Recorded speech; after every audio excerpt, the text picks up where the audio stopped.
Dear Kuya Allen, magandang araw po sa inyo.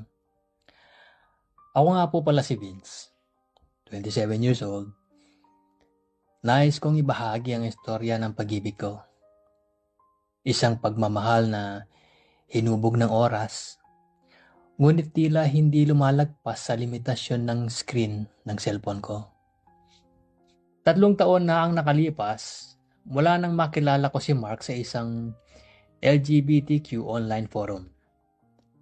Nagsimula lang ang lahat sa isang simpleng hi sa chat.